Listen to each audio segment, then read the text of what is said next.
तो इस प्रकार से नारद जी कहते हैं, मैंने देखा कि बड़ी विडंबना है, बड़ी विकट स्थिति है इस कराल कलिकाल में, लोगों की कोई धर्म का पालन नहीं करता।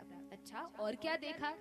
तो कहा कि मैंने देखा इस कलयुग में तरुणी प्रभुता गे शालको बुद्धिदायक कन्या विक्रयणो लोभात दंपति नाम च कलकनम, कि घर में माताओं की प्रभुता है। माताओं की प्रभुता का अर्थ क्या है? कि घर में जो स्त्रियां हैं उनका शासन है, और जो पुरुष हैं वे तो जो माता जी ने कह दिया वही करना पड़ेगा। यदि हम कहेंगे दिन को रात कहो तो दिन को रात कहना पड़ेगा, और कहेंगे कि रात को दिन कहो तो रात को दिन कहना पड़ेगा। हम जो कहेंगे वैसे घर चलेगा। हम जहाँ जाने को बोलेंगे वहां जाना पड़ेगा, हम जहाँ धन खर्च करने को बोलेंगे वहां करना पड़ेगा। अच्छा, तो धन तो पतिदेव कमाते हैं, तो क्या इस धन को मंदिर में भगवान की सेवा में लगा सकते हैं? कहा नहीं नहीं, मेरे ब्यूटी पार्लर का खर्चा क्या कम है जो मंदिर में धन देने जा रहे हो? तो जो हम कहेंगे वहां इस धन को लगाना पड़ेगा। तो घर में माताओं की प्रभुता है। और कैसी स्थिति है? श्यालको बुद्धिदायक। देखिए कितनी साधारण सी बात है, श्यालको बुद्धिदायक। नारद जी कहते हैं कलयुग की ऐसी दशा है कि जो साले हैं, साले पत्नी के जो भाई हैं, वे सलाहकार बने हुए हैं। ये भागवत में लिखा है। तो ये तो साधारण सी बात है, इसमें इतना बड़ा चढ़ाकर बोलने की क्या आवश्यकता है? तो कहा नहीं नहीं, छोटी बात नहीं है। जब साले सलाह देने लगते हैं तो व्यक्ति क्या करता है?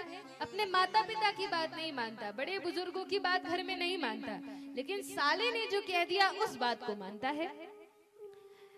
देखिए इतिहास में बहुत उदाहरण हैं जहां सालों ने सारा घर बर्बाद करके रख दिया।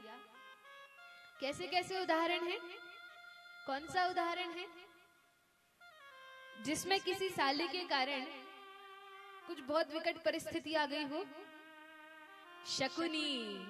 तो शकुनी एक ऐसा साला था जिसके कारण संपूर्ण महाभारत का युद्ध हुआ। तो इसीलिए कहते हैं कि माता पिता की बात मान लेना चाहिए, सालों से सालों तक सावधान रहना चाहिए। क्या कहा? सालों से सालों तक सावधान रहना चाहिए।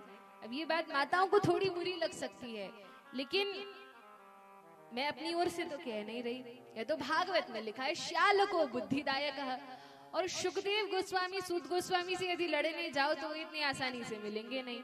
तो हर प्रकार से हम तो सुरक्षित हैं। श्यालको बुद्धिदायक है, ये पद्म पुराण में लिखा है, भागवत के महात्म्य में। और कहते हैं सालों से सालों तक सावधान रहना चाहिए, माता पिता की बात बिना विचारे मान लेना चाहिए। क्योंकि सच तो यह है कि इतिहास में सालों के बड़े बड़े इतिहास हैं। इतिहास में सालों के बड़े बड़े इतिहास हैं, और तय उनका बंटा ढार है जिनके साले उनके पास हैं। तो यदि साले साहब आकर घर में अपना डेरा जमा कर रहते हो तो क्या करना चाहिए? तो घर के समझदार व्यक्ति को कढ़ी पकौड़ी बेसन की और रास्ता पकड़ो स्टेशन की। उन्हें कोई आयोजन हो, कथा कीर्तन हो तो बुलाना अवश्य चाहिए, उनसे काम करवाना चाहिए, आयोजन में सहायता लेनी चाहिए, उनको सत्संग देना चाहिए, लेकिन उनका संग लेना नहीं चाहिए, उनकी बात को अधिक मानना नहीं चाहिए, अपने माता पिता की बात माननी चाहिए। तो उन्हें थोड़े बहुत दिन घर में रखकर और विदा कर देना चाहिए। क्योंकि शकुनी जैसे यदि हस्तिनापुर में ही रहे आए तो सारे हस्तिनापुर को नष्ट कर देंगे।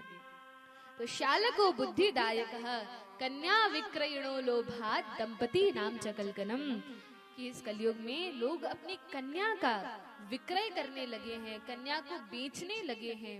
और दंपति नाम च कलकनम, दंपतियों के बीच में, पति पत्नी के बीच में नित्य निरंतर कलह बनी हुई है। तो इस प्रकार से ये सभी कलयुग के लक्षण हैं, और भी कई लक्षण बताए गए हैं। और तब कहा, नारद जी ने विचार किया कि ओहो, इन सभी स्थानों पर, इन सभी पुण्य तीर्थ क्षेत्रों में तो बड़ा अनाचार, बड़ा भ्रष्टाचार फैल चुका है, क्या करना चाहिए? तो कहा भगवान का जो धाम है श्रीधाम वृंदावन, वह इन सभी तीर्थ स्थलों से ऊपर है। वह वृंदावन धाम तो भगवान का साक्षात घर है। भगवान कहते हैं वृंदावनम परित्यज्य पदम एकम न गच्छति, वृंदावन को छोड़कर मैं कभी भी एक पग भी वृंदावन की सीमा के बाहर नहीं रखता। तो भगवान वृंदावन छोड़कर कभी कहीं नहीं जाते। कौन कौन यहाँ पर वृंदावन गए हैं? लगभग सभी लोग गए हैं। तो बार बार वृंदावन जाना चाहिए, और जो लोग नहीं गए हैं उनको भी प्रयास करना चाहिए कि हम वृंदावन जाएं, वहां पे तीर्थ स्थलों के दर्शन करें। और यदि आपको नहीं पता कैसे जाना है, कहाँ जाना है, कहाँ रुकना है, तो यहाँ पे बीनू माता जी बैठी हैं।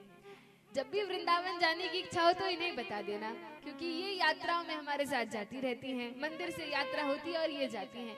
तो इनसे जब आप संपर्क करेंगे तो क्या होगा, कहीं पर भी कोई यात्रा होगी तो ये आपको बता देंगे। और फिर सभी लोग साथ में, जितना तुलसी परिसर है, हम सब साथ में यात्राओं में चलेंगे। कुरुक्षेत्र की यात्रा हो, अथवा ऋषिकेश की यात्रा हो, वृंदावन की यात्रा हो, मायापुर की यात्रा हो, वहाँ सब लोग साथ जा सकते हैं। बोलिए वृंदावन बिहारी लाल की जय।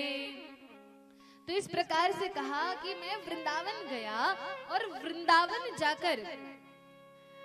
जाकर मैंने देखा कि यहाँ पर वास्तव में आनंद है। यहाँ पर भक्ति तो नृत्य कर रही है, बड़ा सुंदर माहौल है, लेकिन वहाँ पर कुछ स्त्रियां बैठी हुई थी, उनमें भक्ति देवी साक्षात मूर्तिमान होकर बैठी थी और रो रही थी। नारद जी ने सोचा ये माता रो रही हैं, मैं तनिक पास में जाकर पूछता हूँ कि क्या दुख है आपको, क्या कष्ट है। फिर नारद जी ने सोचा, अरे मैं तो ठहरा बाल ब्रह्मचारी सन्यासी, कहाँ स्त्रियों के बीच में जाऊंगा। नारद जी दूर से ही जाने लगे। तभी भक्ति देवी ने चिल्लाया और पुकारा, भो भो साधु क्षणम तिष्ठ मत चिंतामपि नाशय दर्शनम तव लोकस्य सर्वथा घहरम परम। हे नारद जी, हे साधु, तनिक क्षण भर के लिए ठहरिए तो सही। नारद जी ने कहा, देवी आप कौन हैं, क्यों विलाप कर रही हैं, क्यों रो रही हैं। भक्ति देवी ने कहा, नारद जी आप मुझे जानते हैं, कौन है आप। भक्ति देवी ने कहा, अरे नारद जी मैं और कोई नहीं, मैं भगवान की प्रियतमा भक्ति हूँ, आप तो भक्ति के आचार्य हैं। नारद जी आप जानते हैं मेरा नाम भक्ति है। अहम भक्तिरिति ख्याता इमौ में तनयौ मतौ। हे नारद जी मैं भक्ति हूँ, और मेरे सामने ये जो दो पुरुष लेटे हैं ये और कोई नहीं है, मेरे बालक हैं, जो वृद्ध होकर लंबी लंबी सांसें ले रहे हैं, मानो अगले ही क्षण मरने वाले हो। नारद जी मैं बड़ी दुखी हूँ, कृपया इनकी रक्षा करें। अच्छा, भक्ति देवी ने और अधिक विस्तार से अपना परिचय दिया।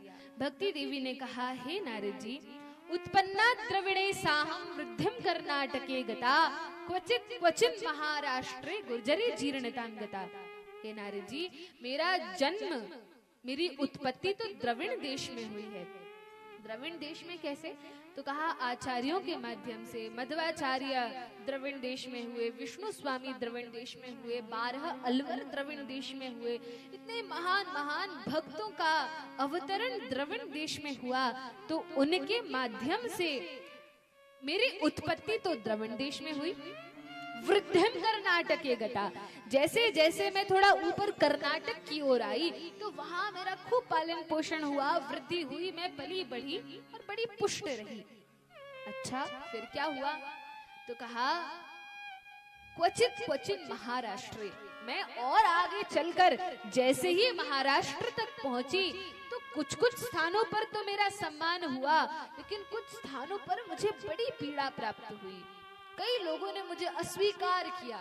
और क्या किया, भक्ति देवी को पीड़ा कब होती है, तो कहा भक्ति देवी को पीड़ा तब होती है जब कोई व्यक्ति शास्त्रों के विरुद्ध आचरण करे, अथवा कोई शास्त्रों के विरुद्ध प्रवचन करे या शास्त्रों के प्रतिकूल होकर ज्ञान दे, प्रचार करे, तब भक्ति देवी को बड़ी पीड़ा होती है। तो महाराष्ट्र में बहुत पहले कुछ समय इस प्रकार से अभक्तों का बड़ा मत चला, इसके कारण भक्ति देवी बड़ी दुखी हुई।